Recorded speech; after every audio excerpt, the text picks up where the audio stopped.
Alléluia Adonai, Gogoim, Shaberu, Kol, Aumim, Kigavara. Oui, oui. Ah, pardon, alors recommence, pardonne-moi. Désolé. Alléluia Adonai, Kol, Goim, Shaberu, Kol, Aumim, Kigavara, Leinu, Razdo, Bemet Adonai, Leolam. Alléluia, Alléluia, Alléluia, Alléluia, Alléluia, Alléluia. Venez louer le Seigneur, vous les nations, venez célébrer son nom, vous les peuples, car sa bonté pour nous est grande, sa vérité durera toujours. Alléluia, Alléluia, Alléluia, Alléluia, Alléluia, Alléluia. Amen.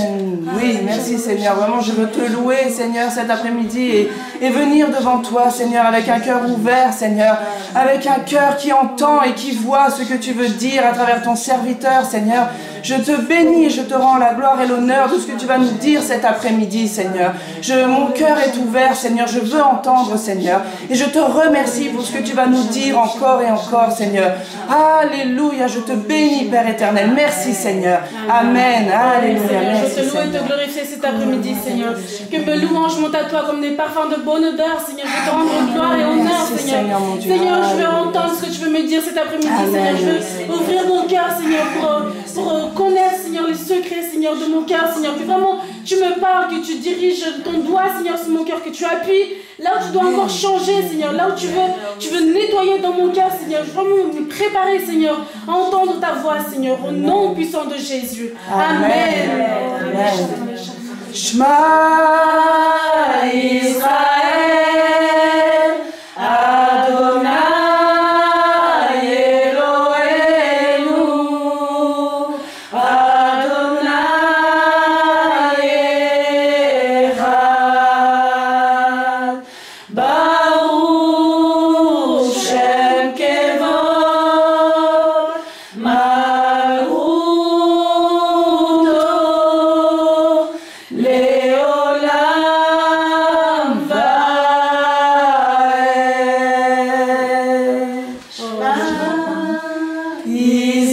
Israël, Adonai Eloheinu, Adonai Echad.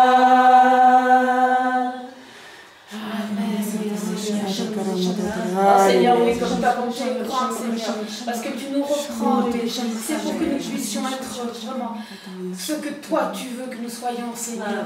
Oh oui, je veux vraiment te remettre mon cœur, Seigneur. Je sais que je suis loin de t'aimer vraiment comme... Mais Seigneur, tu es là et tu nous enseignes, tu laboures nos cœurs. Et je te remercie pour ça, Seigneur. Je te remercie pour ton serviteur qui nous amène à cet état où nous voulons vraiment être ton enfant, te servir selon tes voies, pas selon les nôtres, Seigneur. Et je te remercie, Seigneur, pour ce que tu fais. Je te loue, Seigneur. Amen. Combien tu es digne, ô roi, de recevoir pour toi l'honneur et la louange, la gloire pour ton nom, l'honneur et la louange, la gloire pour ton nom. Tes œuvres sont grandes et admirables, Seigneur Tout-Puissant, Seigneur Tout-Puissant. Combien tu es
recevoir la louange, l'adoration qui t'est due, Seigneur.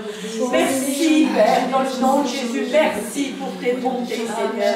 Merci, Seigneur, pour ce que tu nous apprends en ce moment, Seigneur, parce que tu veux que nous soyons de plus en plus, Seigneur, saints, Seigneur. Et vraiment, j'ai encore beaucoup besoin, Seigneur, de me sanctifier devant toi, Seigneur. Mais je sais que tu connais nos cœurs, Seigneur. Et merci, Seigneur, pour le travail que tu fais, Seigneur, dans le nom de Jésus. Amen.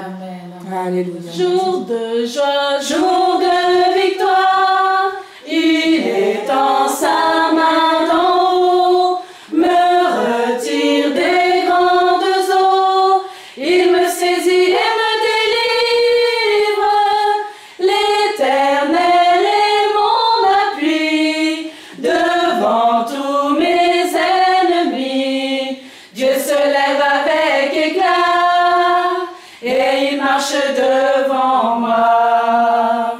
Jour de joie, jour de victoire, il étend sa main d'en haut, me retire des grandes eaux, il me saisit et me délivre, l'Éternel est mon appui, devant tous mes ennemis, Dieu se lève avec éclat, et il marche devant moi. Dieu se lève avec éclat, et il marche devant moi. Amen. Oui, Seigneur mon Dieu, c'est vrai que tu nous saisis et tu nous délivres, Seigneur mon Dieu, et tu marches devant nous, Seigneur. Et je te remercie, Seigneur. Merci vraiment pour tout ce que tu changes dans ma vie, Seigneur. Tout ce que tu me montres, Père éternel. Je te prie de continuer, Seigneur, ton œuvre en moi, afin que je puisse me rapprocher encore plus de toi, Seigneur. Parce que tu es tellement grand et merveilleux, Seigneur. Je n'ai pas de mots, Seigneur. Mon amour à moi est si petit, mais le tien est si grand, Seigneur, que je veux te connaître encore plus, Seigneur. Je veux m'approcher encore plus de toi, Seigneur. Et je veux vraiment entendre le message de cet après-midi. Alléluia. Merci, Père éternel. Alléluia. Gloire à toi, Seigneur. Amen. Amen. Voilà, frères et sœurs, après ce moment de louange, merci à la sœur Priscilla qui a dirigé ça très bien. Et puis je vois notre frère Juste vient d'arriver aussi depuis le Canada, donc bienvenue à notre frère Juste. Et voilà, on a un peu toutes les nations, enfin pas toutes, mais on en a quand même quelques-unes. Donc la Belgique, le Canada, les États-Unis, la Suisse, la France, Israël, enfin bref. C'est à peu près tout, je crois. Hein. On a même le Portugal, mais enfin, c'est une immigrée. Enfin, on a deux personnes d'origine portugaise parmi nous. Alors voilà, frères et sœurs, Seigneur, je te prie vraiment que cette réunion aujourd'hui soit particulièrement couverte par ta présence, par ton esprit, par un esprit de contrition, un esprit de repentance. Parce que le message que tu m'as donné la semaine dernière était important. Nous allons traverser, nous commençons à traverser des temps extrêmement ténébreux. Et le seul moyen de les traverser, c'est d'être à l'image de Christ. Être rempli de cet amour, c'est-à-dire, non pas l'amour tel que nous le concevons nous-mêmes, mais humainement, sentimentalement ou autre, mais qui est une émanation directe de ta personne, de ta présence dans nos vies.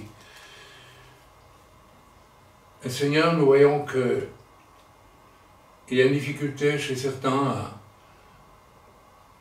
à avoir accès à cet amour-là.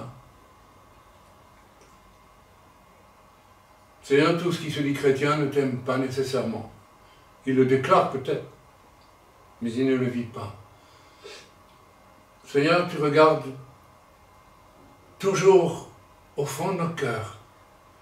Et au fond de nos cœurs, tu vois ce qui s'y trouve réellement. Et nous avons beau habiller ça de toutes sortes de résolutions, toutes sortes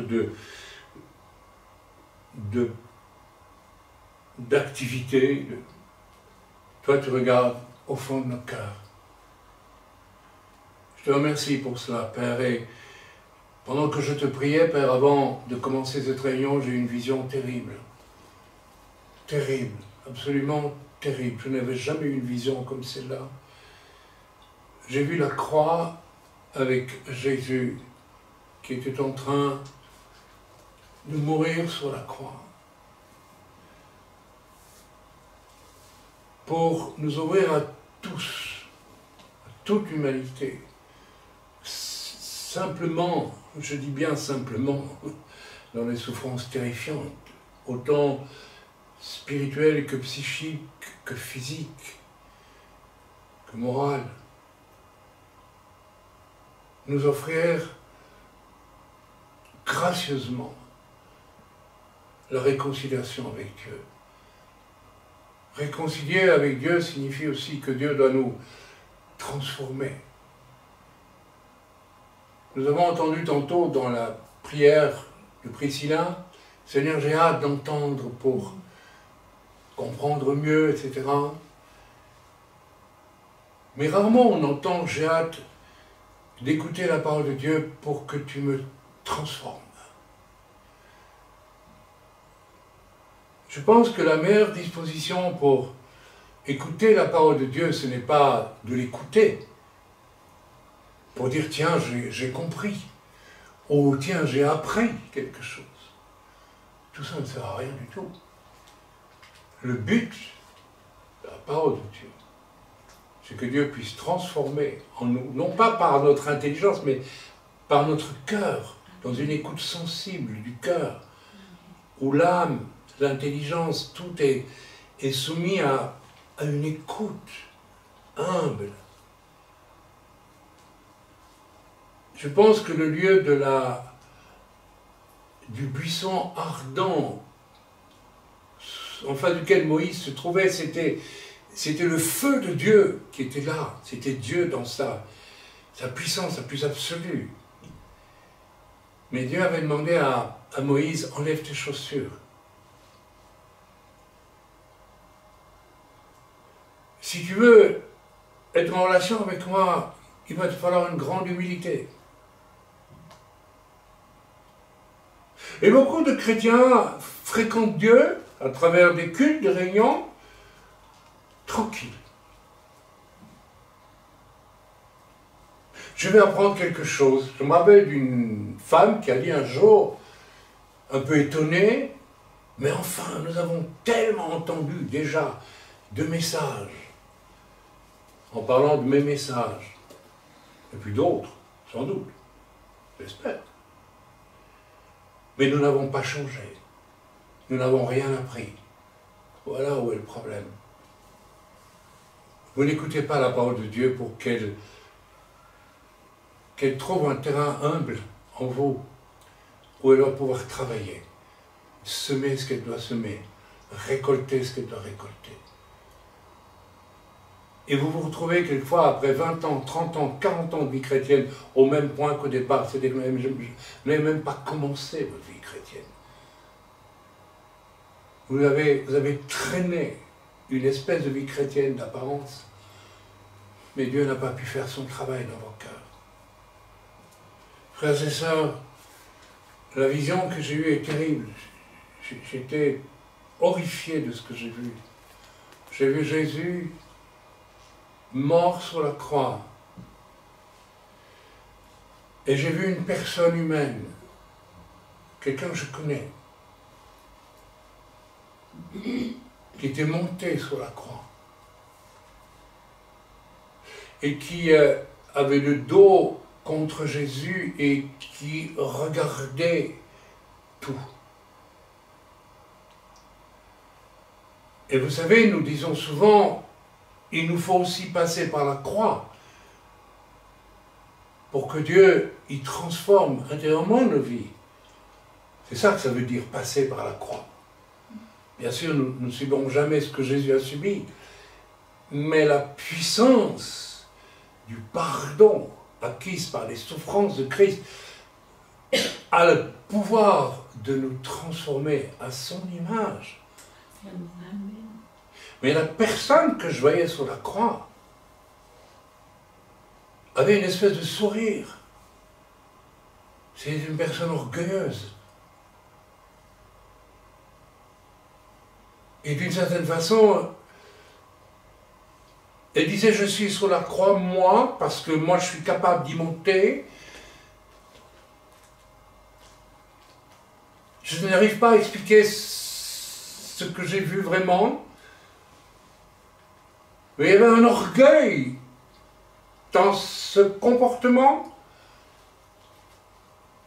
La personne niait, pas par sa bouche, mais par son comportement, le sacrifice de Christ. Elle disait, moi, je vais me sauver.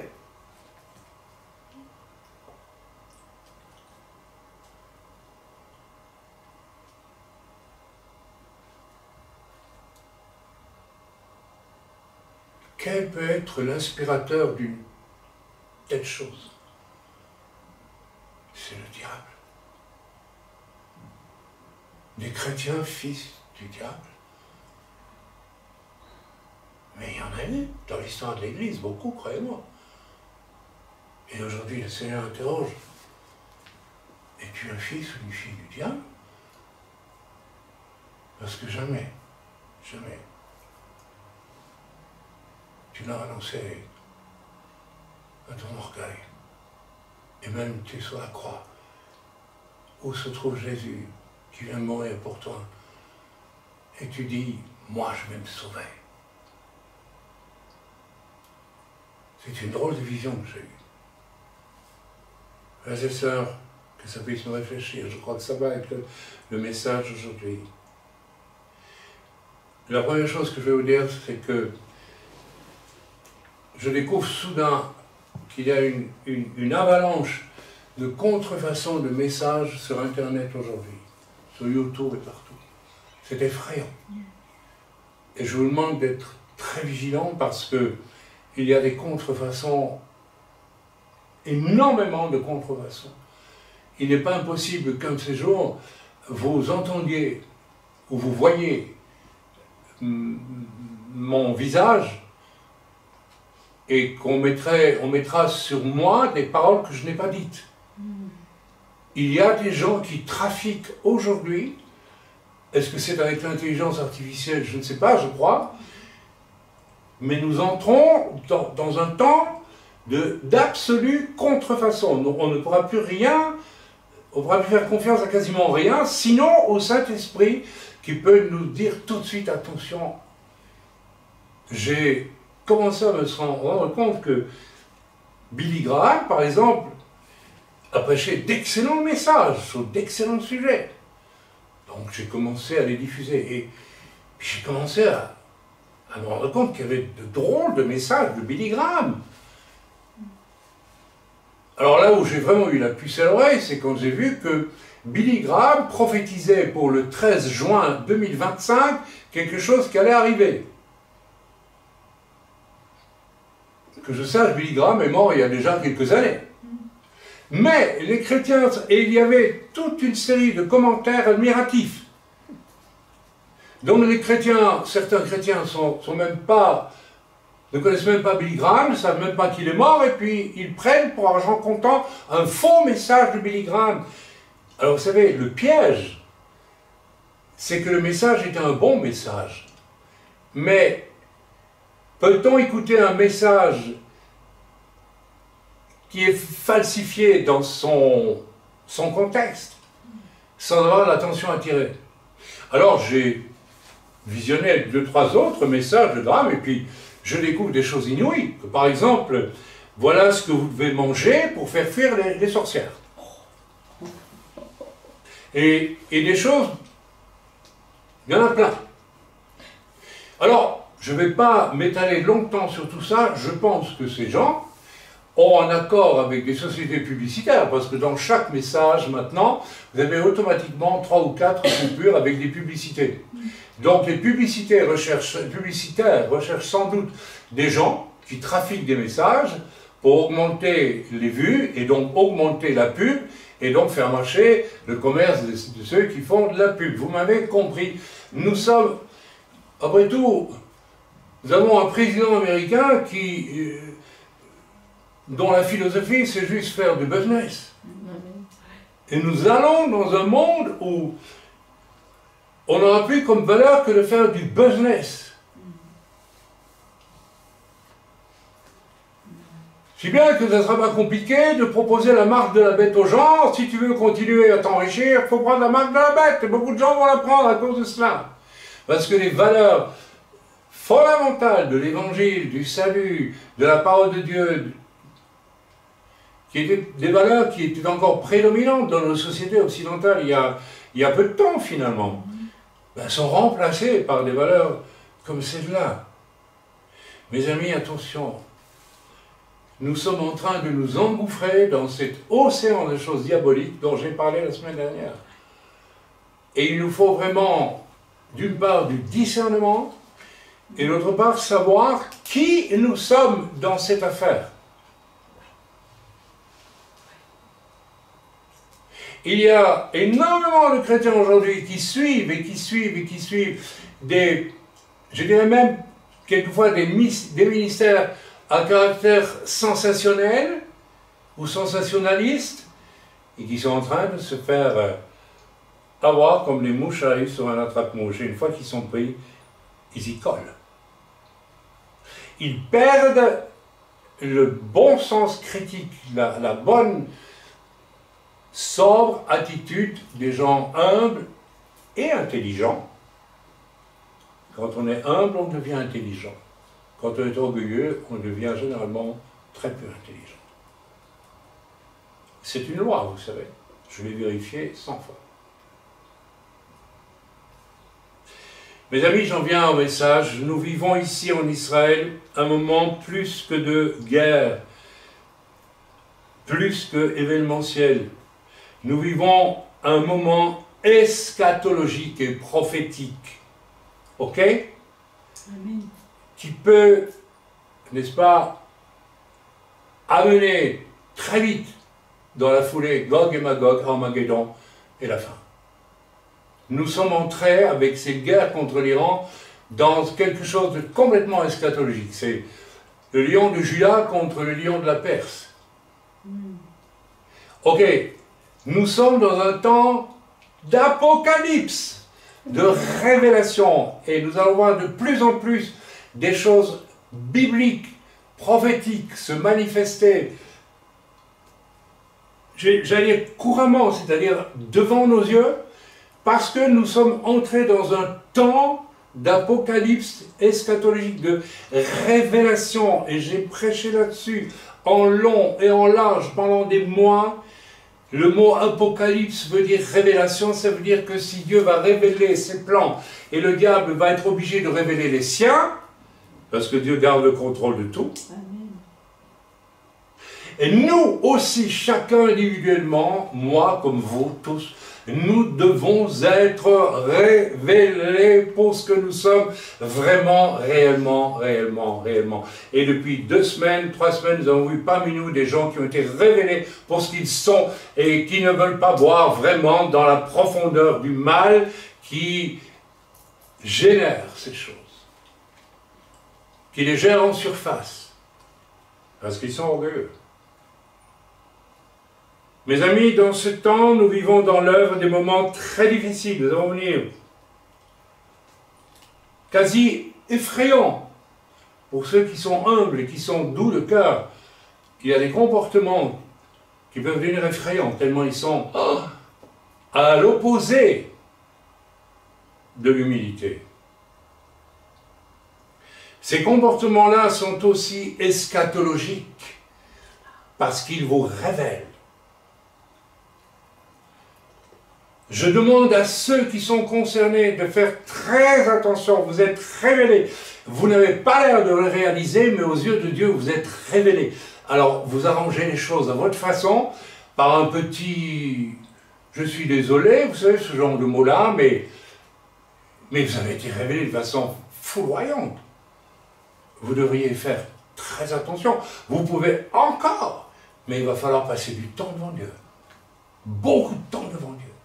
Peut-être des mois, si Dieu vous en laisse le temps. Parce que maintenant, le temps va filer, vous savez, avant la fin. Vous avez eu le temps, en réalité, pendant quelquefois 20 ans, certains, 30 ans même.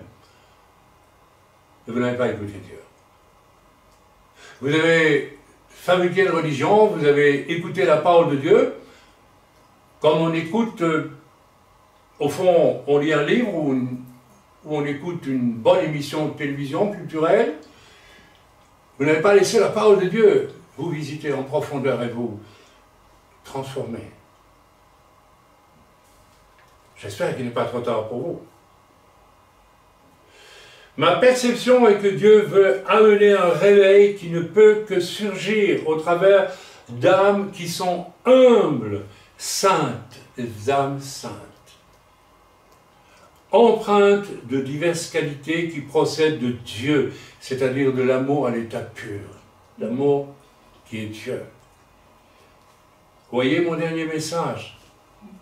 Comment traverser l'océan de, n'est-ce pas, l'océan de ténèbres qui est devant nous.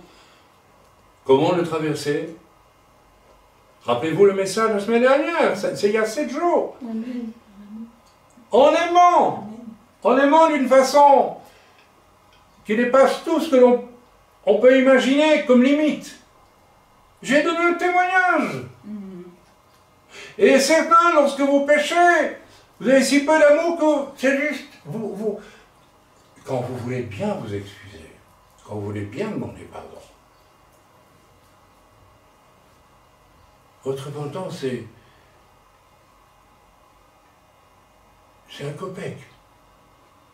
C'est rien. Parce que vous n'aimez pas. Et pourtant vous dites, oui, j'aime Dieu. Ah, vous l'aimez religieusement. Mais vous êtes victime d'un mensonge, de votre propre mensonge. Je vous avais prévenu, rappelez-vous, il n'y a pas très longtemps, j'ai prévenu l'heure que nous allons vers des moments de réveil. Et nous avons commencé à avoir des fruits d'un réveil. Et je vous ai prévenu que c'est toujours par des pseudo-chrétiens qui révèlent leur mauvais cœur, jalousie, orgueil, que se brise une œuvre de réveil. Toutes les œuvres de réveil ont été brisées par des chrétiens. Vous savez ça? Faites l'histoire de réveil, vous verrez. Je vous avais prévenu, je vous avais averti. J'ai consacré plusieurs messages à évoquer cela, donc à prévenir. Et pourtant, c'est exactement ce qui s'est produit à travers certains. Peut-être qu'ils vont minimiser. On va rattraper les choses, tu ne rattraperas rien du tout. Dieu a vu. Et si tu es honnête, tu verras que s'il n'y a pas eu quelqu'un avec beaucoup de sagesse pour rattraper tes horreurs, c'était fini pour ces âmes. Mes amis, prenons un peu de hauteur maintenant. Tout s'accélère sur la terre. Le mal apparaît de plus en plus, de façon de plus en plus criarde. Ça devient à vomir. Comme vous, j'ai un téléphone et je parcours un petit peu. De jour en jour, c'est pire. Il y a toujours plus d'obscénité, toujours plus d'impudicité, toujours plus d'horreur, de nouveaux films d'horreur, les plus cruels, de trucs avec les nazis et ça, et la guerre, et les tortures. De plus, c'est nauséeux, de plus en plus. Et de temps en temps, on a une perle de messages qui passe encore, et qui est entourée aussi d'une noria de faux messages trafiqués et menteurs. Il ne reste plus que quelques petites choses. Et ça va vite, et ça continue, et ça va continuer. Tout s'accélère.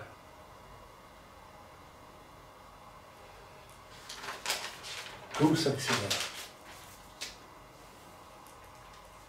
Heureusement que Dieu règne dans le cœur de certains, mais la Bible nous dit que ce qui est souillé se souille encore, c'est dans l'Apocalypse, et ce qui est saint se sanctifie encore. Maintenant, que ça vous plaise ou non, si vous êtes souillé, et que vous n'avez pas fait, ou vous ne faites pas, mais très vite ce qu'il faut faire, pour évacuer l'orgueil dans vos vies, votre propre justice, ce mensonge religieux, votre souillure va s'aggraver sans même que vous puissiez l'en empêcher. Et si vous êtes sanctifié, si vous êtes humble, modeste, vous avez compris, et que vous marchez dans l'amour des âmes, surtout des nouveaux convertis, vous allez encore vous sanctifier. Amen. Nous appartenons maintenant, dans ce temps, à un camp ou dans l'autre, à l'ivraie ou au bon grain. Les vierges sages, les vierges folles, tout ça, ça va ensemble. Mes amis, attention, tout s'accélère. Les pires choses surviennent comme en une accélération qui semble incontrôlable. C'est un temps de révélation du fond des cœurs de chacun. Chacun est révélé aujourd'hui, tel qu'il est. Mais si Dieu est et reste en contrôle, ce qui explique le chaos est que chacun est révélé tel qu'il est vraiment. Est-ce que vous faites partie du chaos ou vous êtes paisiblement dans l'ordre de Dieu, dans vos agissements, dans votre être, dans votre façon d'être, tout simplement? Soyez honnête. Soyez honnête. Voyez ce que vous produisez. De bons fruits ou des mauvais fruits. Certains, c'est des fruits tellement mauvais qu'on n'ose presque plus les nommer. C'est le chaos. Vous produisez le chaos ou vous produisez la paix, l'harmonie, l'union avec le Seigneur. Nous en sommes là aujourd'hui. Vous en êtes où? Ce temps, mes amis, je l'ai annoncé abondamment depuis longtemps. C'est un temps d'apocalypse. C'est pas que vous allez être révélés, certains vous êtes révélés. Et chacun doit être révélé en ce qu'il est, sans phare religieux d'aucune sorte, mis à nu, et il l'est. Dieu organise en ce moment, vivifie, une vérité pourtant connue de très longtemps. Dieu organise un goulot d'étranglement, n'est-ce pas? Vous savez ce que c'est qu'un goulot d'étranglement? Il ressac tout. Lorsque vous avez un large tuyau où l'eau passe, toutes les impuretés peuvent passer avec, le chlore et tout. À un moment donné, si on veut une bonne eau où il n'y a pas de feuilles mortes et tout ce qui s'ensuit, on va faire un goulot d'étranglement, n'est-ce pas? Tac. Il n'y a plus que l'eau pure qui peut passer. Dieu organise un goulot d'étranglement qui, moi, me fait passer au chat de l'aiguille. Vous vous rappelez le chat, je ne vais quand même pas vous lire le passage, le chat de l'aiguille, par lequel un chameau ne peut pas passer. Et même n'est-ce pas, la fente dans le mur, pour entrer dans la ville, le chameau ne pouvait pas passer parce qu'il était encombré de tout son orgueil, de toutes ses vanités, de tout ce qu'il transportait. Et nous avons une sœur qui va donner son témoignage à la fin et qui va dire « Dieu m'a dépouillé de mes biens matériels superflus. Que je contemplais chez moi, mes bibelots, mes ceci, mes cela, mes chats, mes trucs, mes machins. Dieu m'a dit, débarrasse-toi de tout ça. Et dans le même temps, je vais nettoyer ton intérieur. Et Dieu a nettoyé son intérieur. Et elle est passée par le chat de l'aiguille. Et je l'ai vue. En revenant ici, j'ai dit, c'est plus la même personne. Voilà une personne sauvée. Vraiment né de nouveau. Elle est passée par la porte étroite du salut qui mène au royaume de Dieu sur la terre, dans lequel nous allons vivre avec Yeshua bientôt sur la terre, dans le millénium, ou au royaume des cieux si vous mourrez. Mais si vous ne passez pas par ce goulot d'étranglement maintenant, et vous n'essayez pas de vous buter devant ce goulot d'étranglement, parce qu'il y a plein de choses en vie que Dieu ne peut pas accepter, ne peut plus accepter. Vous ne régnerez pas avec Christ sur la terre. Et si vous mourrez, vous ne régnerez pas avec Christ au ciel. Alors je vous laisse deviner où vous allez. C'est clair. Usons, frères et sœurs, d'intelligence et voyant qui nous sommes, chacun devant la porte étroite qui est devant nous. Ne soyons pas comme cette personne, cette femme que j'ai vue dans la vision.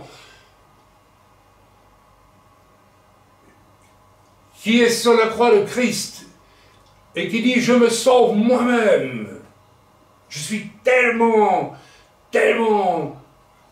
orgueilleuse.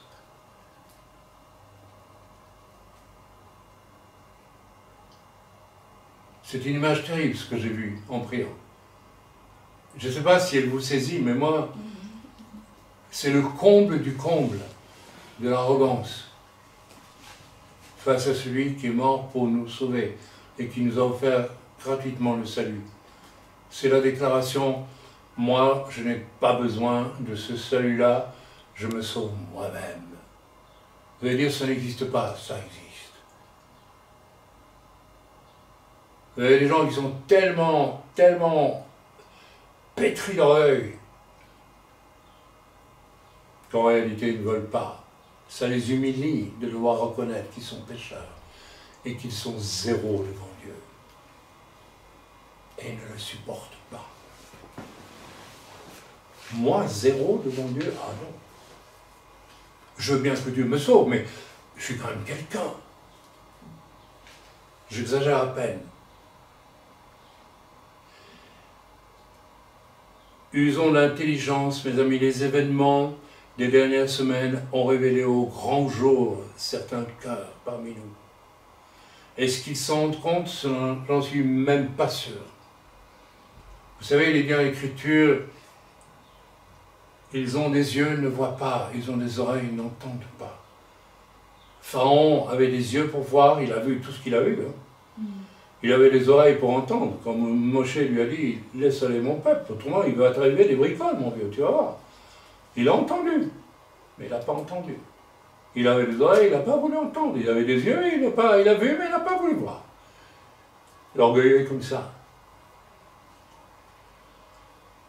Nous demanderons à une sœur à la fin du message de Jérusalem ici de nous donner son témoignage qui est si beau, si simple.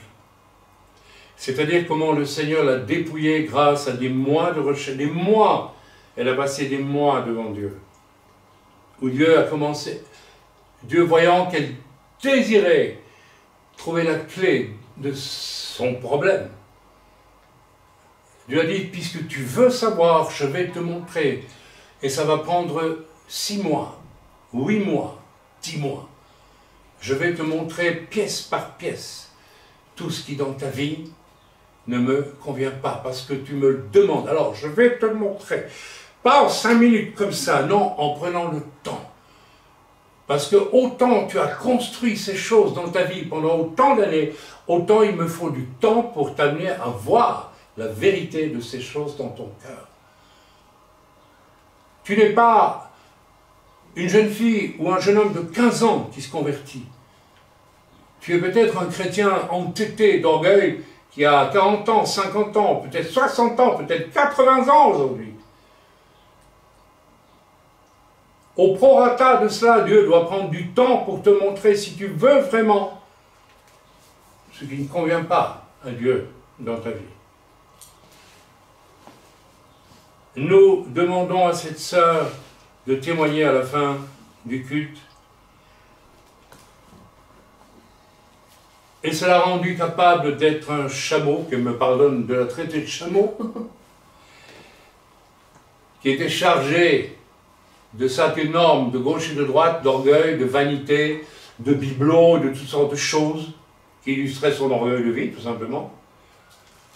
Elle s'en est dépouillée. Elle a été capable de passer par le chat d'aiguille, par la porte étroite du salut. Et Dieu l'a transformée.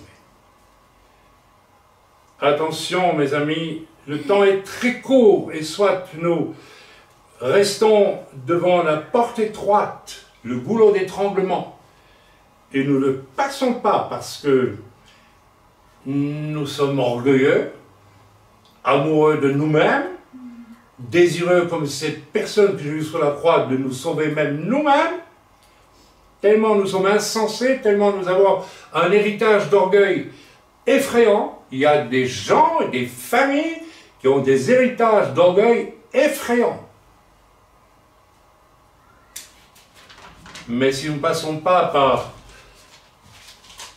la porte étroite. Nous ne pouvons pas recevoir la paix que le Seigneur veut nous donner, pourtant. Nous ne pouvons pas la recevoir. Alors, ceci n'est que l'introduction. J'espère que vous avez de la patience. Je vais donc vous lire Ésaïe 63, parce que le Seigneur m'a parlé avec Ésaïe 63, et puis je vais essayer d'accélérer un peu le message, parce que j'ai conscience d'avoir déjà dit beaucoup de choses. Alors, nous allons lire ensemble Ésaïe 63. Écoutez bien, s'il vous plaît, parce qu'il s'agit ici d'un jugement sur Édom. Édom, c'est Ésaü, n'est-ce pas? On le sait, les descendants d'Ésaü sont devenus Édom. Ok. Et d'ailleurs, ça veut dire rouge. Édom, Adom en hébreu, c'est rouge, n'est-ce pas? Adom, donc Édom ici, ça veut seulement dire rouge aussi. Et si j'ai bon souvenir, ce cher Ésaü était roux, n'est-ce pas? Il était rouge. Bon. On verra une autre fois ce que ça signifie. On ne va pas s'arrêter à ces détails. Je bois un peu, permettez-moi. Quel est celui, qui est plutôt celui, qui est celui, pas quel est, qui, c'est Jésus bien sûr, qui vient d'Édom, de Botsra. Botsra c'est une ville dans le sud d'Édom, vous pouvez voir ça sur les cartes, quand vous faites le sud de la Jordanie, vous trouvez Édom et vous trouvez Botsra, qui vient d'Édom, de Botsra en vêtements rouges, en habit éclatant, et se redressant avec fierté dans la plénitude de sa force. C'est moi qui ai promis le salut, qui ai le pouvoir de délivrer. Délivrer qui? Je vais vous le dire. Les humbles, les modestes et les doux. Du jugement qui vient sur toute la terre. Pourquoi tes habits sont-ils rouges?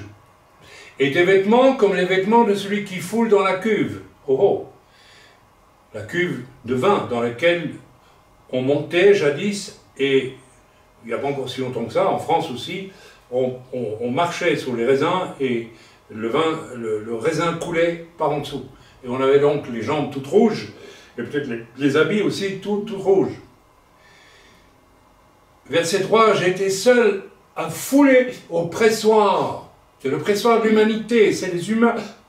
C'est Jésus ici qui vient massacrer, littéralement, les descendants d'Édom.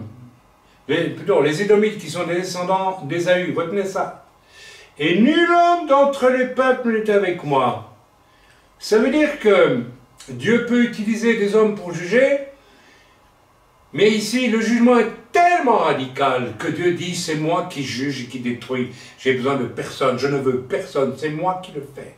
Mes amis, quand Dieu, c'est un des rares passages dans l'Écriture où Dieu parle d'une manière aussi radicale. Je tiens à vous dire que le temps que nous vivons est un temps qui inaugure ces choses qui vont arriver. Alors ça va arriver à Édom, mais mes amis, il faut s'élever un peu.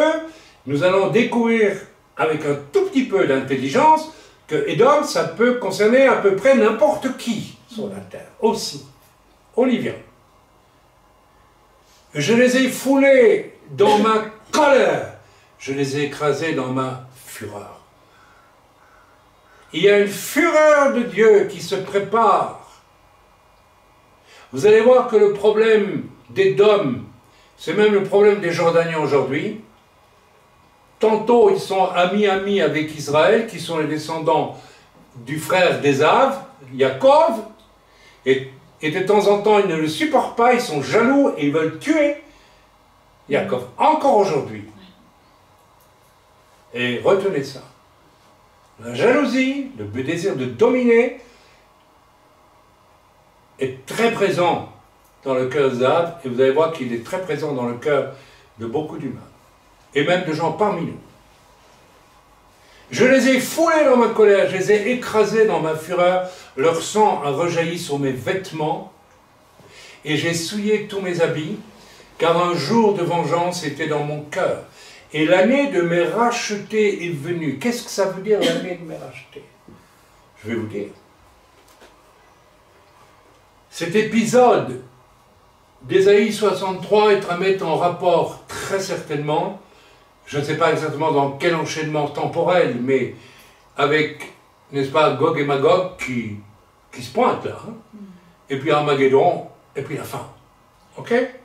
Alors je sais, il y a d'autres choses entre tout ça qui doit apparaître, mais je reste centré sur l'année de mes rachetés venue. Ce qui n'est pas impossible non plus, je le dis, c'est que Bozrah, c'est pas loin de aller la Petra, et d'après l'Écriture, on peut se rendre compte que une bonne partie d'Israël devra fuir Israël, n'est-ce pas, pour se réfugier peut-être à Petra.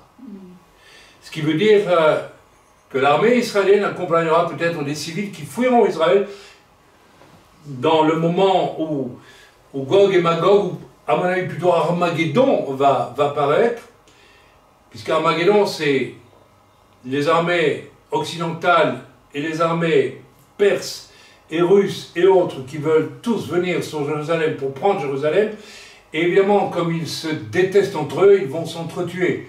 C'est ce que nous dit l'Écriture très clairement. Ok. Mais si des Israéliens, des Juifs, sont à Petra et protégés par l'armée, il est possible que les descendants des Aves qui seront à Bozrah voudront aller les tuer. Et il n'est pas impossible que cet épisode où Jésus va venger ses enfants, et le voisin, l'année de mes rachetés est venue. Mais j'aimerais bien qu'on s'élève un petit peu, parce que dans le jugement universel qui vient sur toute la terre, où Dieu va détruire, ou laisser le diable détruire, si Dieu a tout en contrôle, Dieu veut préserver aussi ses rachetés. Ses rachetés, c'est ceux qui sont passés par la porte étroite.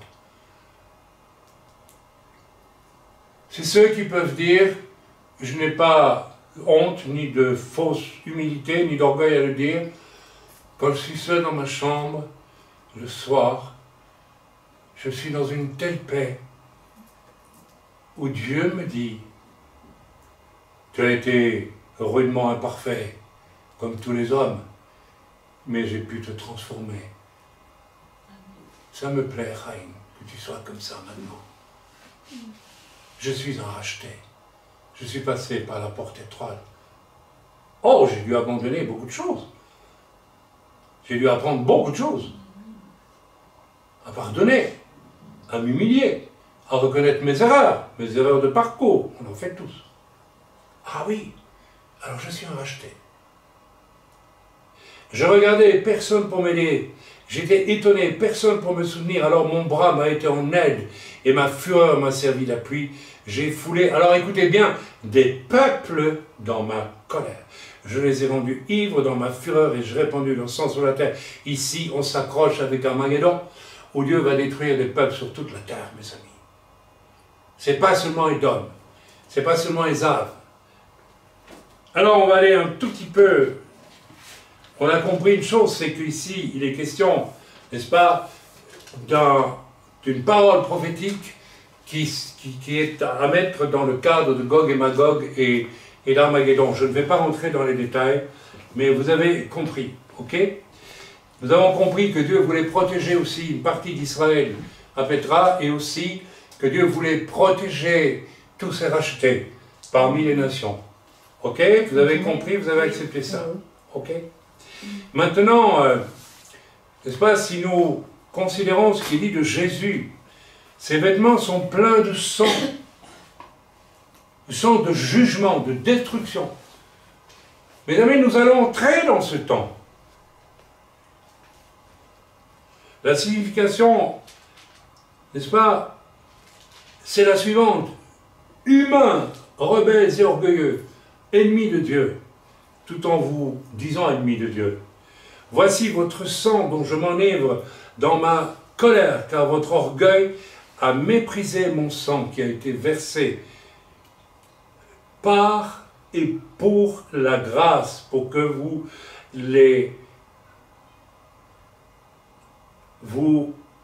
pardonnez-moi, je n'arrive pas à vous lire, que vous rejetiez, n'est-ce pas, cet orgueil, et que vous deveniez doux et humble de cœur. Vous n'avez pas voulu devenir doux et humble de cœur. Je vous ai écrasé dans la fournaise du jugement. Ce n'est pas moi qui le dis, je ne prophétise rien, l'Écriture le dit. Nous venons de le lire. Ok? Maintenant, essayons de comprendre un petit peu qui était Ésaü. Ésaü, c'était, nous le savons, n'est-ce pas, c'est l'ancêtre d'Édom, donc de cette population qui se trouve aujourd'hui en Jordanie, dans le sud de la Jordanie, spirituellement en tout cas. Alors ils se sont dispersés un peu partout, il y a des descendants d'Édom un peu partout, il y en a probablement même ici en Israël. Et c'est pour ça qu'ils sont à ce point travaillés par un esprit antisémite, parce qu'ils sont en face des descendants de Jacob, et qui ne supportent pas. Vous avez aussi des descendants d'Ismaël, qui sont aussi les fils aînés, comme, rappelez-vous, Ésaü était l'aîné de Jacob, comme Ismaël a été l'aîné d'Isaac. Et nous avons aussi des descendants d'Ismaël qui ne supportent pas les descendants d'Isaac. Tout ça, nous le vivons. Nous avons des peuples arabes autour de nous, descendants d'Ismaël, qui était le fils aîné d'Abraham. Mais il a été rejeté au profit du second. Et nous allons voir qu'il y a là un principe récurrent dans toute la parole de Dieu, le rejet de l'aîné en faveur du second. Ésaü était l'aîné, c'était le chouchou de son père. Oui, comme aîné. Dans le calcul de son papa, qui s'appelait comment? Non. Isaac. Isaac. Abraham. Abraham, Isaac et Jacob. Et Isaac. Dans la tête de ce patriarche, l'aîné, c'est celui qui reçoit toutes les bénédictions, etc., etc., etc. Et le deuxième, bah, il se débrouille. À peu près, c'est à peu près ça. C'était à peu près ça. Je schématise. Fort de cette élection, Ésaü, un jour, rentre de la chasse, il s'est bien amusé, il a couru partout, je suis l'aîné, je fais tout ce que je veux, puisque de toute façon, après tout ce qui est à mon père, c'est pour moi, n'est-ce pas? Et il est fatigué, il a faim, et il dit à son frère, n'est-ce pas, qui a préparé une petite soupe, il dit, écoute, donne-moi ta soupe. Non, non, non, c'est pour moi, non, non. Ah ben écoute, si tu veux, je te donne mon droit d'aînesse, donne-moi la soupe. Et il prend la soupe, et il a vendu le droit d'aînesse. Ça veut dire, bah, il a donc perdu le droit d'aînesse. Figurez-vous que non. Dans son esprit à lui, il est tellement sûr qu'il est l'aîné qu'il peut vendre, c'est pas grave. Il offense l'honneur de son père et l'honneur de Dieu, mais c'est pas grave. Et nous avons ça chez les orgueilleux. De toute façon, je peux faire tout ce que je veux, au final, Dieu me pardonnera quand même. Donc je vais juste demander pardon, comme ça, et puis c'est tout bon, ça va, c'est bien. Vous voyez, il y a cette espèce d'enfermement dans l'orgueil des Aves.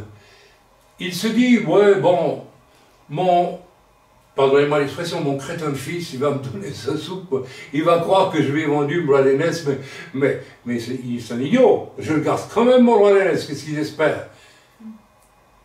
Alors, c'est drôle, votre façon d'interpréter. Non, c'est pas drôle, c'est typique. Vous savez pourquoi il pense comme ça? Parce qu'il est tellement orgueilleux. Nous avons d'autres exemples. Nous avons un grand exemple, le plus grand de tous. Un certain, comment s'appelait-il déjà? Lucifer.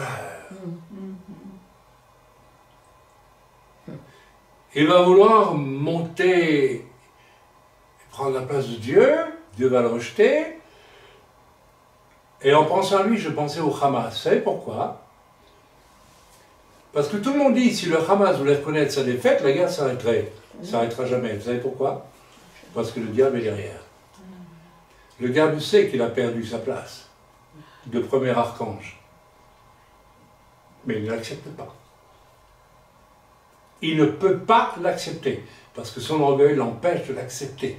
Donc il est obligé de continuer dans le mal, à affirmer « Je suis toujours le premier archange de Dieu, même si je suis déçu. C'est toujours moi, c'est toujours là, il est... » Oh, je ne sais pas si vous me suivez, mais c'est terrible. Quand l'orgueil... Quand un chrétien n'est pas capable de voir sa faute et de dire « Oh là !»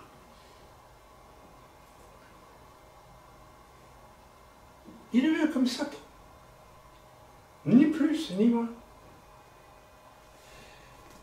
Satan,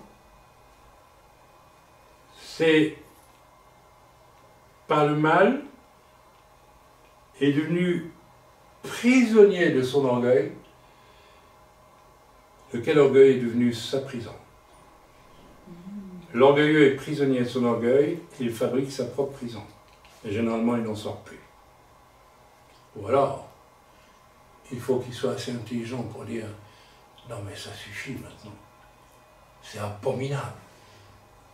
J'ai vécu ça à ma conversion, où j'ai accepté Jésus, et puis l'instant d'après, j'ai vu dans l'esprit sur ma main quelqu'un, c'était moi, et j'ai vu le personnage atroce d'orgueil que j'étais. Et j'ai dit, Seigneur, c'est moi ça? Oui, c'est toi ça. Ah non! Je n'en veux plus! Je me suis jeté à genoux, en plein milieu d'une église. Ça voulait dire, non Seigneur, Dieu m'a délivré. Et ce jour-là, l'onction de Dieu est descendue, oui.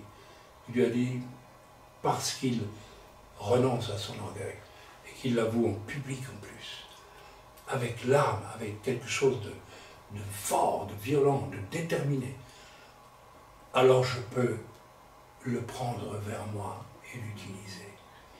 Autrement, ça n'aurait pas marché. Nous voyons que le même processus se fera avec Caïn et Abel. Caïn, c'est l'aîné. Il est tellement sûr de lui qu'il dit, bon, Dieu, je vais te montrer ce que je suis capable de faire. Hein. Alors voilà, j'ai fait des carottes, j'ai fait des melons, j'ai fait ceci, bien, je te fais une petite offrande. D'accord, t'as vu, On connaît la suite. Il va tuer son frère Abel, et qu'est-ce que Dieu fait? Dieu revient vers lui, Dieu vient vers lui. Lisez l'Écriture, lisez l'Écriture. Dieu plein de sollicitude, espère qu'il va se repentir. Il se repent? Non. Il a créé sa propre prison par son orgueil. Je suis quand même l'aîné, même si j'ai tué mon frère cadet. Dieu, je suis l'aîné, tu ne peux pas me punir. Tu dois continuer à me reconnaître comme l'aîné. C'est ça qui habite Caïn, mes amis. C'est terrible. Tout orgueilleux fonctionne comme ça. Nous avons l'exemple d'Ésaü et Jacob. Plus tard, dans la Bible, nous aurons l'exemple avec Manassé et Ephraïm, où le patriarche va séparer ses mains pour bénir le cadet et pas l'aîné. Ça va être une catastrophe pour l'aîné. Alors c'est intéressant parce que les seconds, généralement, comme ils ne sont pas considérés comme les premiers, je dis là, c'est une lapalissade totale, je vous l'admets, ils sont généralement beaucoup plus effacés, beaucoup plus, même timorés, bon, donc ils sont beaucoup plus intériorisés. Vous savez, je ne vais pas dévoiler des secrets, mais dans ma famille, j'ai vu ça. J'ai vu des premiers qui étaient des génies, intellectuellement parlant, et le deuxième, qui n'était pas idiot non plus, mais c'était que le deuxième, donc. Qui Dieu va choisir après pour le servir, le deuxième. J'ai vu ça dans plein de familles, dans ma famille, si je vous disais. J'ai vu des aînés extraordinairement bénis, mais vraiment bénis au-delà de tout. Et Dieu les a rejetés. Il a choisi le deuxième, qui était un deuxième à problème parfois, un gros problème. Parce qu'il n'était pas le premier, et donc il s'ennuyait, donc il faisait des bêtises. Souvent les numéros 2 font des bêtises. Et Jacob va faire des bêtises. Hein. Il va dire avec sa mère, bon, on va monter un sale coup, on connaît la suite. Et pourtant, Dieu va les prendre. Et Dieu va les utiliser. Parce qu'eux savent déjà qu'ils ne sont pas parfaits. Et que le premier est obnubilé par sa perfection. Je suis le premier, donc je suis parfait. Et ça, il faut l'élargir à toute l'humanité. Vous n'avez pas besoin d'être le premier pour tomber dans ce travers-là. Si vous vivez cet orgueil de « moi-je », vous êtes déjà comme Caïn, vous êtes comme Ésav, vous êtes comme... Alors on a un exemple. Ruben, l'aîné des 12 frères. Lisons dans Genèse, au chapitre 49, ça vaut la peine. Lisons rapidement. L'aîné, les 12 tribus. Dans Genèse, au chapitre 49. Allez, on y va. Ça va, c'est pas trop long, trop long. Dites-moi franchement. Je peux raccourcir si vous voulez. Hein. Jacob, voilà le fameux Jacob. Abraham, Isaac, Jacob. A été élu par le Seigneur.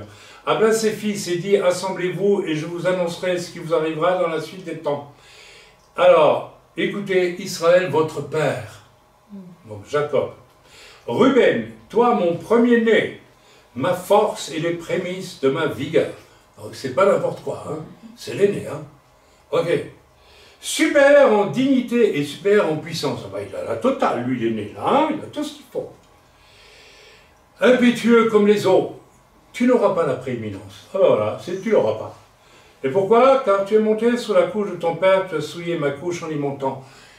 De la même façon qu'Ésav a déshonoré son père en vendant son droit d'aînesse pour un plat de lentilles, une soupe aux lentilles, de la même façon, la plupart des aînés finissent par déshonorer, ils perdent la confiance de Dieu, et même de leur père terrestre. Et Dieu est obligé de se tourner vers quelqu'un d'autre. Qui connaît encore aujourd'hui les descendants de la tribu de Ruben? Personne. Cet aîné a disparu. Fini, terminé. Néant, il n'existe plus. Si, il y a les descendants quelque part. Mais c'est une façon de parler quand je dis qu'il n'existe plus. Nous avons un exemple extraordinaire dans l'Évangile. Marthe et Marie. Marthe, ben c'est l'aînée.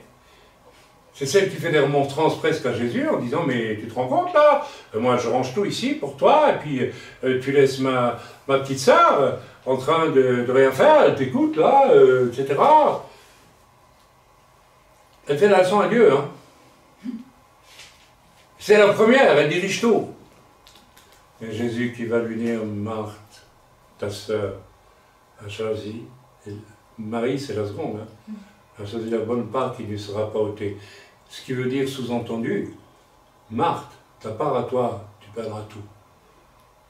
Tout ce qui fait ta fierté, ton honneur, ton orgueil. Je pense ici à une sœur dont je sais, quand je la vois, elle est fière à son travail, elle est une professionnelle, elle est...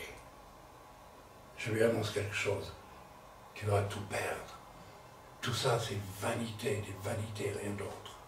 Tu vas tout perdre. Je suis obligé de te le dire. Et la personne concernée, elle sait que c'est pour elle. Amen. Bien. Ok. Allons page 4. Et nous allons page 4. J'espère que ce n'est pas trop long. Pardonnez-moi. Il est frappant que c'est comme un cycle chez certains chrétiens, n'est-ce pas, chez lesquels l'orgueil est tellement enraciné. Alors pour un temps, tout semble bien aller avec eux. Ils peuvent même être utilisés par Dieu, parce qu'ils sont sous l'emprise d'une onction qui n'est même pas la leur. Oui, oui, je vous assure. Vous savez, l'onction, c'est quelque chose qui se dépose. Et quand quelqu'un qui est loin est là, les gens autour sont affectés par l'onction.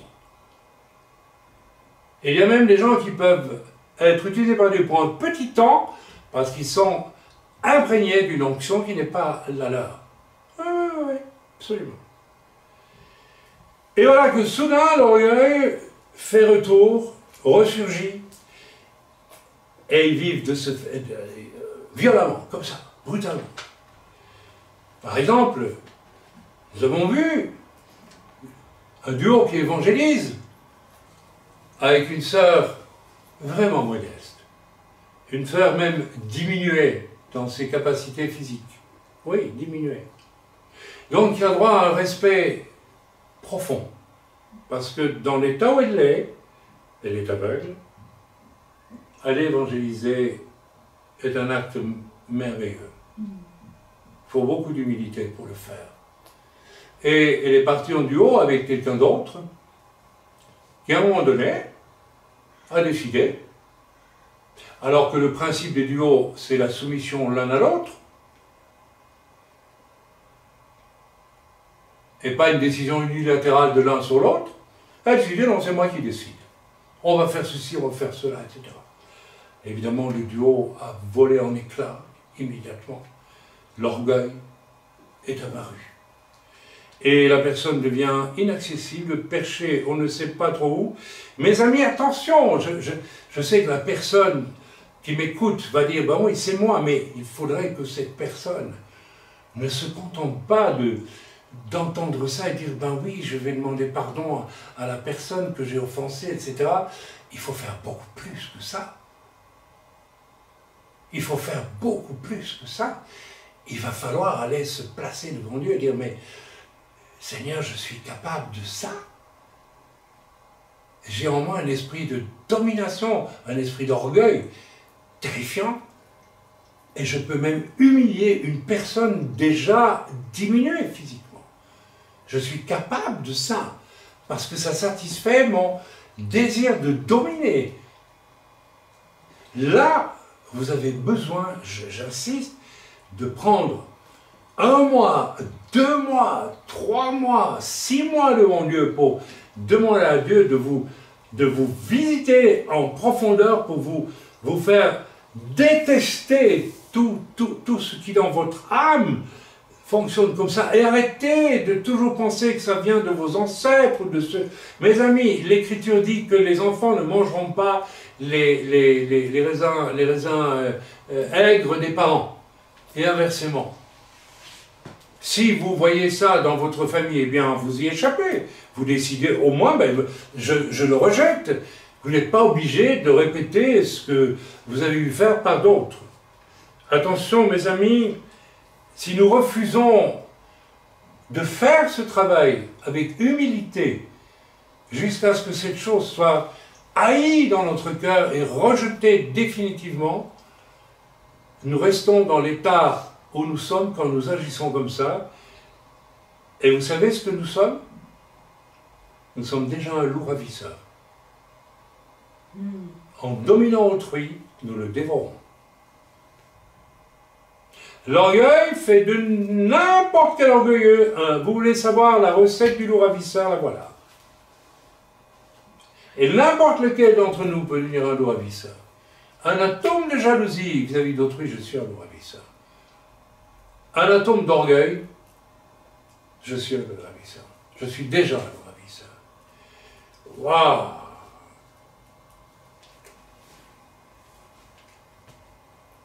Alors, mes amis, ces personnes vivent de ce fait d'échec en échec, et ils le savent bien. Ils répètent les mêmes échecs, de mois en mois, d'année en année, dans l'Église, dans le corps de Christ.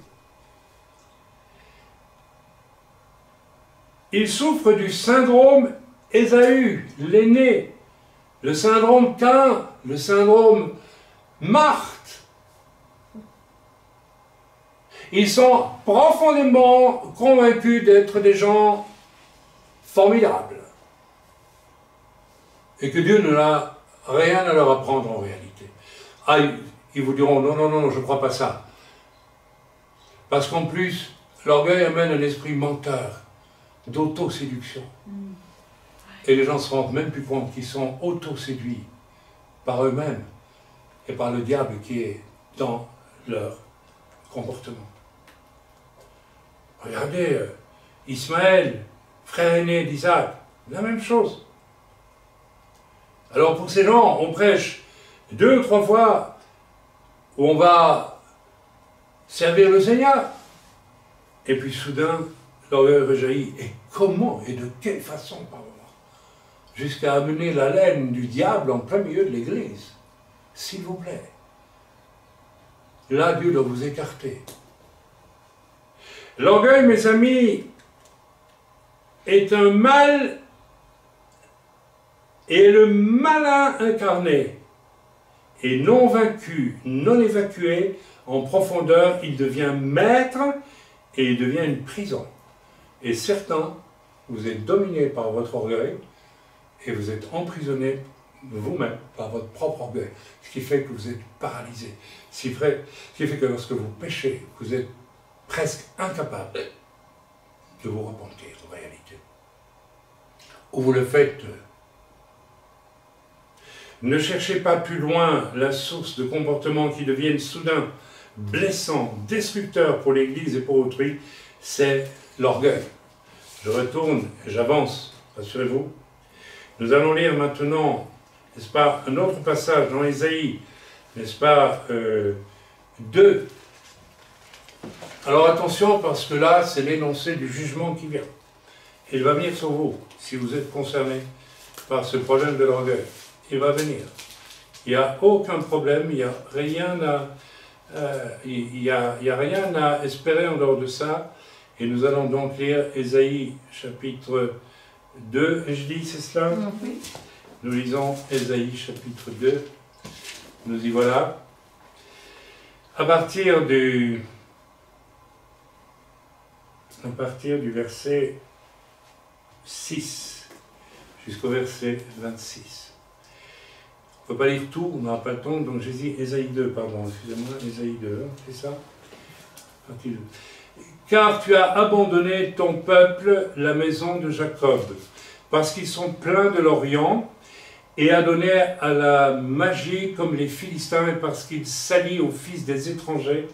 Le pays est rempli d'argent et d'or, c'est-à-dire qu'ils sont dans le compromis en réalité. On résume, hein, je résume tout ça. Et il y a des... Alors, j'ai remarqué chez les orgueilleux, il y a une tendance très aisée au compromis. Et si certains orgueilleux parmi nous veulent se souvenir, oui, telle personne de ma famille, non, elle est mauvaise, mais quand j'ai besoin d'elle, oui, coucou, bonjour, tu viens m'aider pour faire ceci ou faire cela. On est prêt au compromis.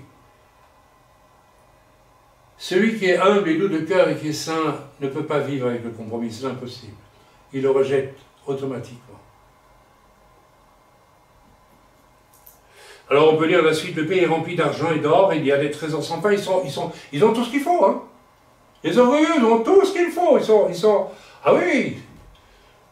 Et nous avons même des ministères extrêmement riches aujourd'hui, dont on se demande s'ils sont des gens humbles, nés de nouveau, ou bien des gens qui ont réussi en apparence. Il n'y a pas besoin de citer de nom. Ils se prosternent, le pays est rempli d'idoles, ils se prosternent devant l'ouvrage de leurs mains ici, je dirais, devant eux-mêmes. Ils sont le propre ouvrage de leurs propres mains, devant ce que leurs doigts ont fabriqué. Les petits enfants seront abattus et les grands seront abaissés. Tu ne leur pardonneras point. Alors attention, le jugement arrive. Entre dans les cavernes des rochers, cache-toi dans la poussière, pour éviter la terreur de l'Éternel et l'éclat de sa majesté. Là, on pense à certains passages de l'Apocalypse. Oui. L'homme au regard hautain sera abaissé, et l'orgueilleux sera humilié. L'Éternel seul sera élevé ce jour-là, car il y a un jour pour l'Éternel des armées, contre tout homme orgueilleux et hautain, ou toute femme, contre quiconque s'élève afin qu'il soit abaissé.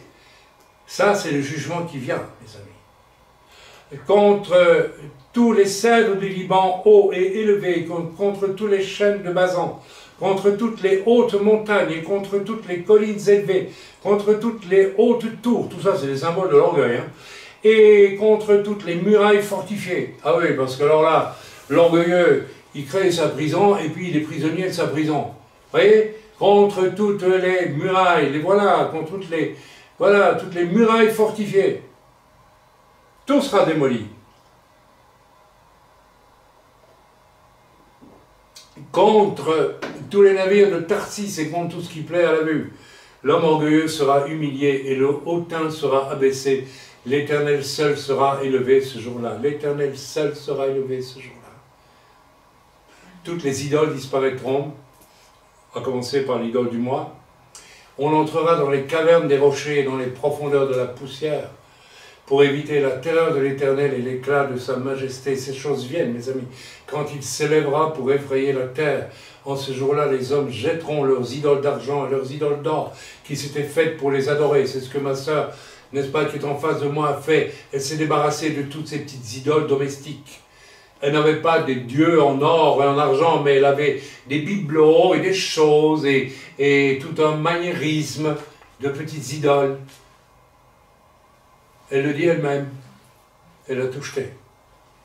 Elle s'est débarrassée du tout.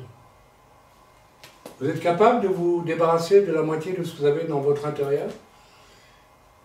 Vous savez pourquoi vous êtes capable de le faire? Parce que si vous vous débarrassez de la moitié, avec l'autre moitié, vous avez encore et peut-être encore trop.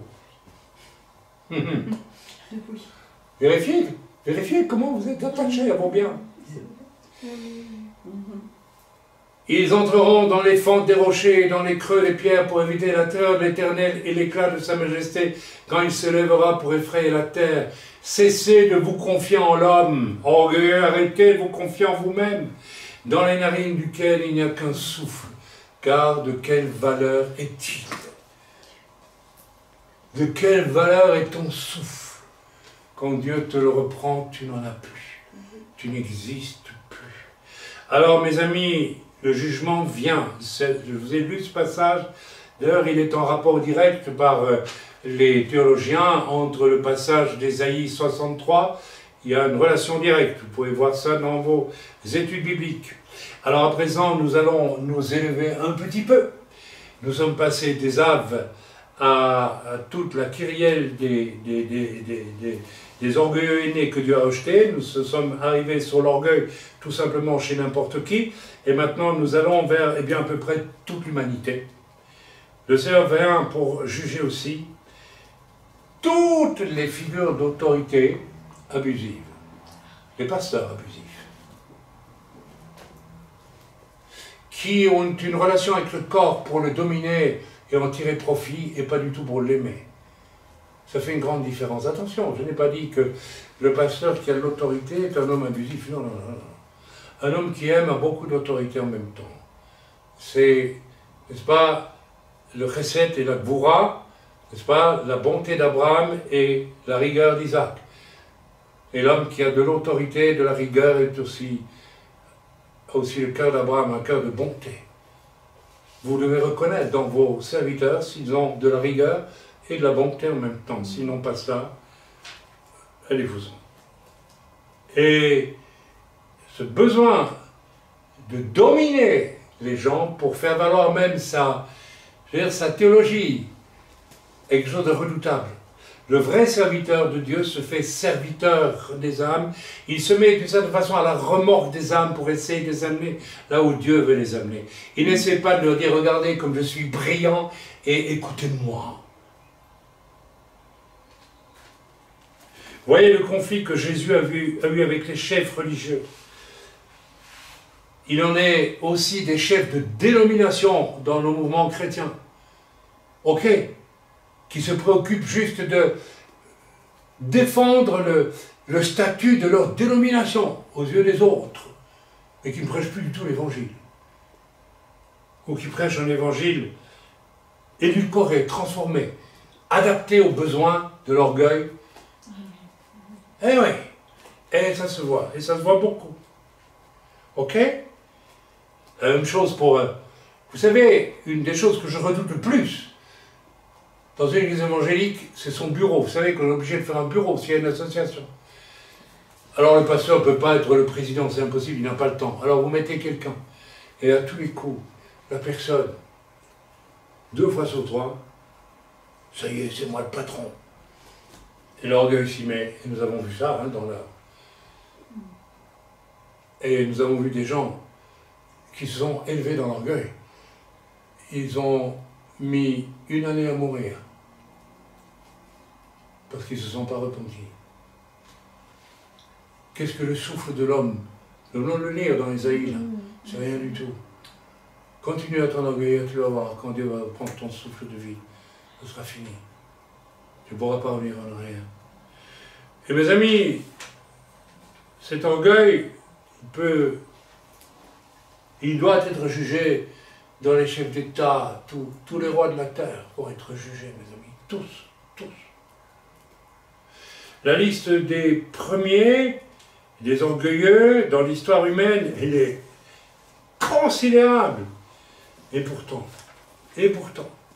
si nous relisons Ésaïe 63 et Ésaïe 2, il est certain que, Dieu va détruire les descendants physiques des Aves à Botsra, les Édomites, complètement, il n'en restera rien. Relisez Ésaïe 63 et tout ce qui en procède, par extension sur toute la terre. C'est toutes les nations que Dieu juge, nous l'avons lu tantôt dans Ésaïe 63, c'est pas, c'est ça. Dieu juge Édom, physiquement, et toutes les nations aussi. Waouh! C'est une colère totale de Dieu sur Édom et Zab, et qui est un aîné qui a, n'est-ce pas, continué dans son cœur à se voir aîné alors qu'il ne l'était plus, malgré son échec. Le droit d'aînesse d'un pauvre gaillard qui a vendu l'honneur de son père, qui voulait l'établir aîné, héritier de tout, et par là l'honneur de Dieu, son père. Et l'orgueilleux est quelqu'un qui bafoue la dignité de Dieu dans l'Église. Nous avons vu des orgueilleux amener la laine de Satan en plein milieu de l'Église en prêchant. Oui, nous avons vu ça. Et nous voyons des orgueilleux brider une pauvre personne aveugle. Et nous avons vu aussi d'autres se retirer avec froideur et arrogance pour des raisons que personne ne comprend. Mais que ça plaise ou que ça déplaise aux orgueilleux, si Dieu ne peut pas vous utiliser et s'il est obligé de voir que vous détruisez, il va vous détruire, vous. Il va vous écarter.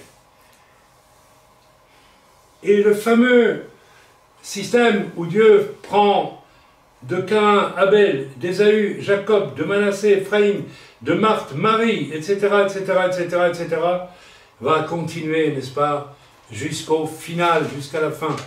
Les sages d'Israël élargissent la notion d'Ésaü, des Aves, à tout le monde occidental de façon très claire, et je crois qu'ils ont raison. N'est-ce pas, de la Russie aux USA via l'Europe, c'est-à-dire tout le monde blanc, c'est un monde qui va être jugé par Dieu. Pourquoi? Parce que le monde occidental a dominé comme aîné culturel et même spirituel tout le reste du monde pendant des siècles maintenant. Et il s'est enorgueilli et il pêche depuis si longtemps et Dieu va le détruire. Dieu va le juger. Notre monde va être jugé, notre monde occidental. Alors en relisant la violence du jugement sur Édom, nous pouvons relire dans Ésaïe 63 si vous voulez, je perçois qu'il s'agit d'un jugement bien au-delà de l'Édom géographique. N'est-ce pas? Relisez 63 verset 6, mais c'est un, Ésaïe 63 verset 6, c'est un jugement, n'est-ce pas, universel sur tout ce qui se veut aîné, c'est-à-dire orgueilleux, le premier, l'orgueilleux, celui qui s'élève en son cœur, comme Satan s'est élevé sur la montagne de Dieu et ne veut plus en descendre alors qu'il y en a été chassé. Mais lui se voit toujours sur la montagne de Dieu. L'orgueilleux se voit toujours. Oh. C'est-à-dire, Dieu veut revenir bientôt, mes amis. Jésus revient bientôt. Mais il vient pour régner et collaborer sur cette terre. J'insiste là-dessus. Avec une toute autre catégorie d'humains, hommes et femmes. Et le changement d'une sœur parmi nous qui va donner son témoignage et qui est passée de l'orgueil et de la vanité épouvantable à l'humilité au travers d'un dépouillement extérieur et intérieur, attention, extérieur et intérieur. Voyez comment vous êtes attachés à votre intérieur, vos meubles, vos bibelots, vos ceci, vos cela. Moi, je bénis Dieu. J'étais devant la nécessité de donner à peu près la moitié de tous mes meubles, même plus, dernièrement, parce que les gens n'en avaient pas. Vous voyez, je vous dis ce que j'ai ressenti? J'étais content. Je dis, c'est bien. Donc je suis plus du tout attaché. Votre attachement aux choses, Ou bien vous êtes dans un endroit que vous n'aimez pas trop et vous râlez, etc. Pourquoi vous n'êtes pas heureux là où Dieu vous met? Vous avez eu 2 sœurs dans l'œuvre qui ont traîné pendant 1 année et demie pour descendre et déménager parce qu'elles avaient leur idée sur la maison idéale. C'est-à-dire celle que dans leur orgueil, elles auraient voulu avoir. Alors Dieu leur a donné toute autre chose. Mais il y a une leçon. J'espère qu'elles réfléchissent à la leçon. Quand elles viendront me dire, si tu savais comme on est heureux là où on est maintenant, pourtant l'endroit est minable, là je peux vous dire, je l'ai vu. Ah oui, mais quand nous sommes arrivés en France au refuge, c'était minable. La vallée était minable et sale. Aujourd'hui, il y a une présence de Dieu dans toute la vallée. Oui. 35 ans de prière. 35 ans de prière. En acceptant de vivre dans une maison qui était classée comme ruine par les impôts quand nous l'avons acquise. Je ne dis pas dans quel état.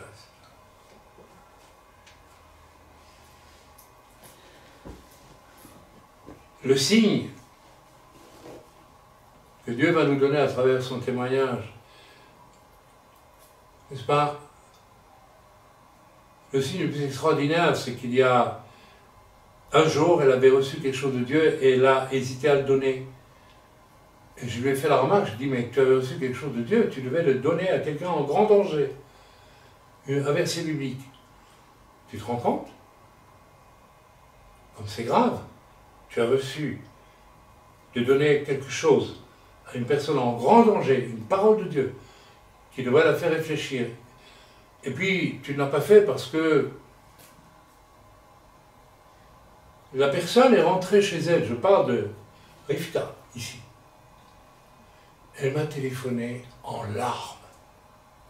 J'ai dit, mais qu'est-ce qui t'arrive? Elle m'a dit, Raïm, j'ai péché contre Dieu. Je n'ai pas fait ce que je devais faire. Seigneur, elle pleurait, elle criait, elle était dans une repentance, d'une profondeur absolue. Celui qui a une âme délivrée de l'orgueil, qui est passé par la porte étroite, il a une âme sensible au péché. Et quand il pêche, il se répand devant Dieu. Mais l'orgueilleux, qui n'est jamais passé par aucune porte étroite, il pêche à répétition.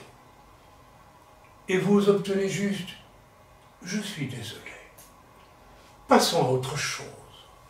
Je ne le ferai plus. Pire que ça, je vais m'efforcer par mes propres forces d'y arriver. Je vais devenir humble. Ah ouais, on te croit.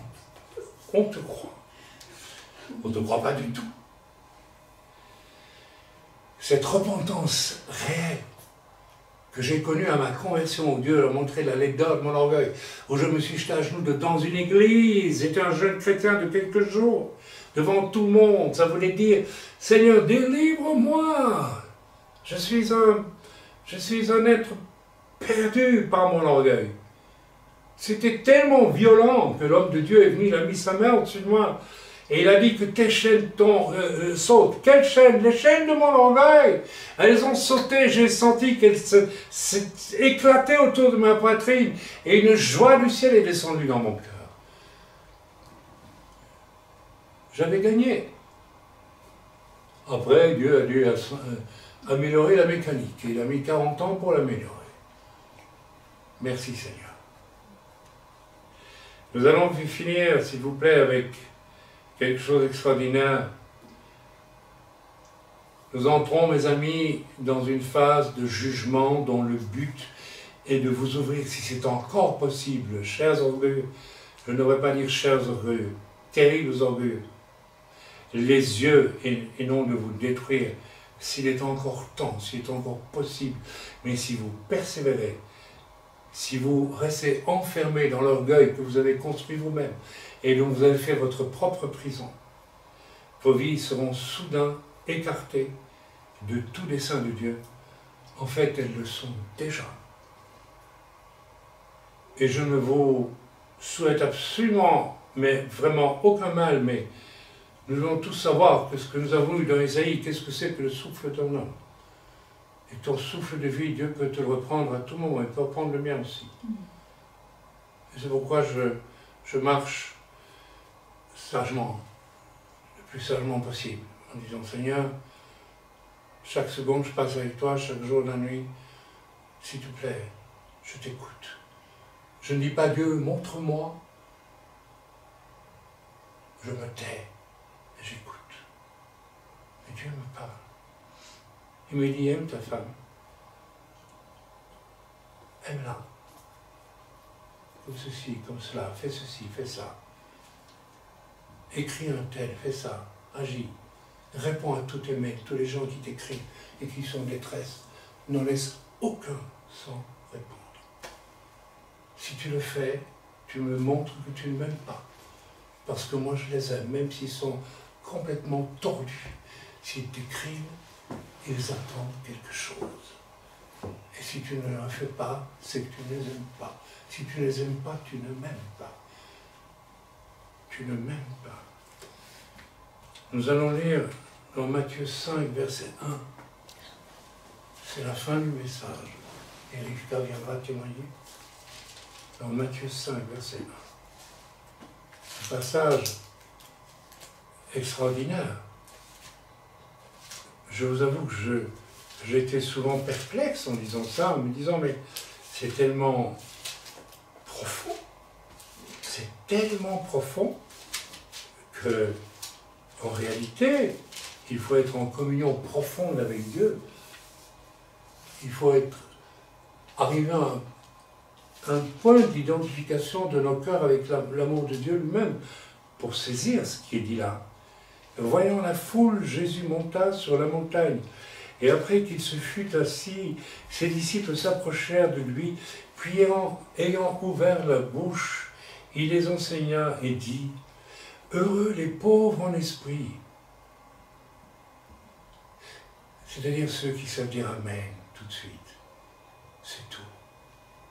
Seigneur, tu me parles, je ne discute pas. Je suis pauvre en esprit. Je ne suis pas un raisonneur. Je ne dis pas tout de suite, oui, j'ai compris, oui. Et puis je fais rien, quoi. Je suis un pauvre en esprit. Je suis pauvre. Pauvre en raisonnement. Car le royaume des cieux est à eux. Ah. Le royaume des cieux est à eux. Celui qui sait entendre la voix de Dieu, il est pauvre en esprit, raisonneur. Il a accès direct au ciel. Il prie en esprit, il a accès direct au ciel. Vous avez remarqué comme de moins en moins de chrétiens prient en langue aujourd'hui et ont accès directement au mystère de Dieu. Parce que les pauvres en esprit disparaissent partout. Mais les gens qui se sentent forts et pas très intelligents au final prospèrent aussi partout. Heureux les affligés, car ils seront consolés. Heureux les débonnaires, j'aime ça, car ils hériteront de la terre. Je vais même m'arrêter rien que sur cela. Les débonnaires. Durant le millénium, les débonnaires seront les humbles, profondément humbles. Avec cela, il est dit, ils hériteront la terre. Quelle terre? Quelle terre? La terre sur laquelle Jésus revient pour la gérer en tant que Dieu d'autorité. Il revient avec une verge de fer. Il ne vient pas avec une petite baguette pour frapper sur les genoux les jambes des enfants irrespectueux, n'est-ce pas? Il vient avec une verge de fer. Vous avez déjà vu une verge de fer? Vous avez déjà vu en main une tige de métal quand vous faites votre barbecue? Moi j'ai fait un barbecue au refuge. Il y a des tiges de métal, vous prenez ça en main, vous essayez de cogner sur un... Vous tuez la personne tout de suite. Hein. Jésus revient comme ça. Et en même temps, il revient pour administrer la terre dans l'amour et la prospérité. Mais seuls les doux, les humbles, des bonheurs vont rentrer pendant ce millénium. Et peut-être aussi pour être enlevés, si l'enlèvement doit avoir lieu avant. Je vais inviter ma sœur Rivka à venir ici et à donner son témoignage. Bonjour frères et sœurs, et que le Seigneur soit béni en ce jour et toujours. Voilà mon témoignage. Il y a plus d'une année, Dieu m'a interpellé sévèrement à travers son serviteur, notre pasteur. Et il m'a dit que j'avais un cœur dur. Et une jeune sœur, parce que nous étions en réunion de prière, a reçu de la part de Dieu que c'était ma dernière chance. Alors j'ai été saisie de crainte et j'ai vu en face combien j'étais abominable dans mon caractère, dans ma manière d'être. Et à ce moment-là, j'ai dit non, stop, je ne veux plus. Je ne veux plus parce que je voulais me changer moi-même.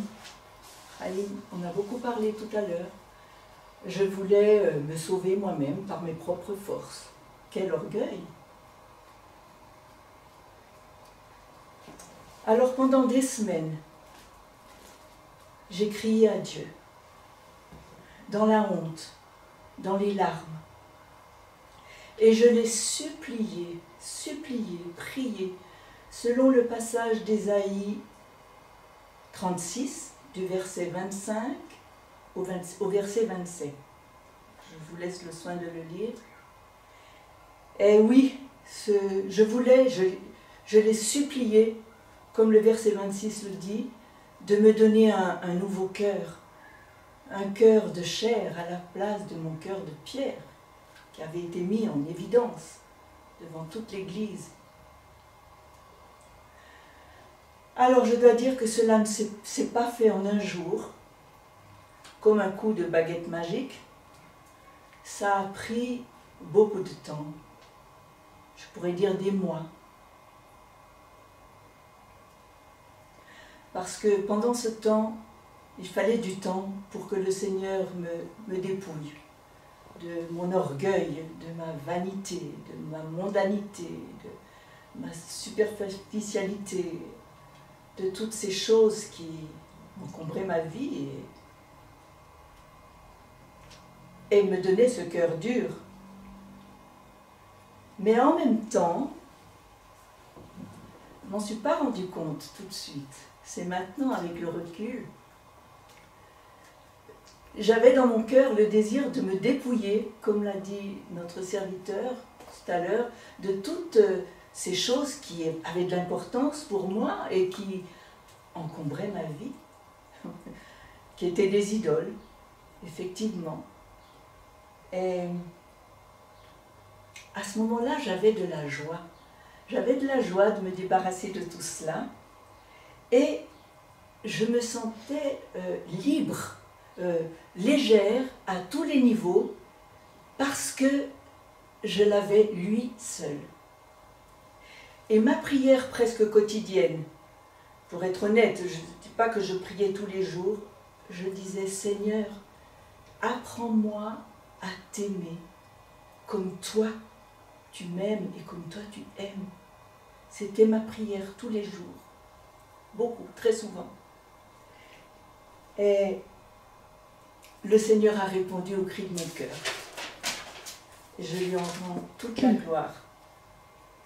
Alors, en dernier point, je ne vais pas reparler de ce qui s'est passé il y a quelques jours et où je me suis repentie parce que notre serviteur l'a dit très très bien.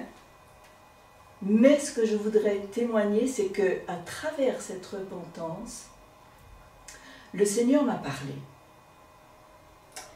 Et il m'a dit que lorsque mon cœur était dur et que je voulais m'améliorer par mes propres forces, je ne pouvais pas me repentir. Ou quand je le faisais, c'était des mots, et comme disait souvent Frahim, parole, parole, parole. C'était des mots, mais il n'y avait pas le cœur.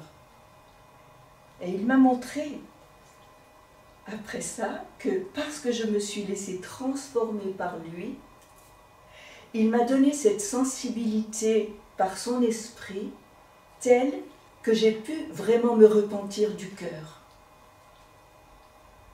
Voilà, que le Seigneur soit béni.